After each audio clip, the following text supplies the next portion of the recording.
আধ্যাত্মিকতা আৰু নিচাৰ সম্পৰ্ক কি? আমি যেতিয়া নিচা কৰোঁ, অৰ্থাৎ যেতিয়া কোনোবা এজন ব্যক্তিয়ে নিচা কৰে, তেতিয়া কি কৰে, নিজৰ যিটো বৰ্তমান অৱস্থা, সেই অৱস্থাটোক পাহৰিব চেষ্টা কৰে।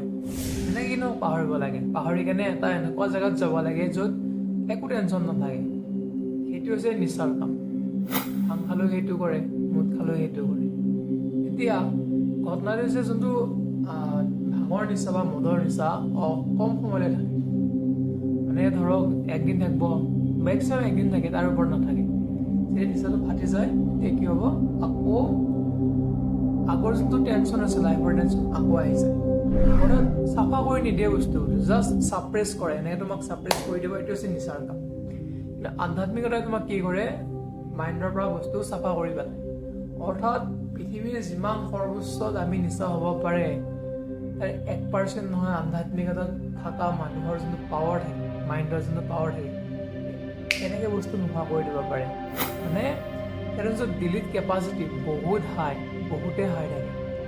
অৰ্থাৎ আধ্যাত্মিকতাই কি কৰে, আমাৰ মনৰ যিবোৰ প্ৰেছাৰ থাকে, লাইফৰ যিবোৰ সমস্যা থাকে, সেইবোৰৰ কি কৰে, যোনটো পইণ্ট থাকে সেইটো চেঞ্জ কৰি পেলায়। আৰু তেতিয়া মানুহটোক কোনো নিচাৰ প্ৰয়োজন নহয়, সি বিন্দাছ থাকে।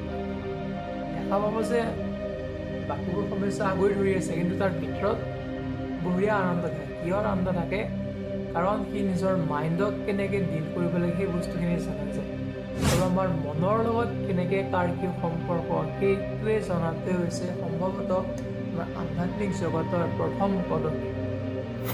যোনে যোনে বিচাৰিছে যে আমাৰ যিখিনি সমস্যা আছে আমি ভালকৈ জানো, ভালকৈ সমাধান কৰোঁ, সেইসকলক মই কওঁ যে তোমালোকে একবাৰ আধ্যাত্মিক জগতত আহা, আহি কেনে চোৱা কেনেকুৱা লাগে। যদি বেয়া লাগে আকৌ গুচি যাব, কোনো কথা নাই। আহিটো চোৱা, চাইণ্টিফিক টেম্পাৰমেণ্ট লৈ কেনে চোৱা, ছায়েন্সৰ ষ্টুডেণ্ট হয়, ছায়েন্সৰ জগত বা ছায়েন্সৰ সময়টো চোৱা।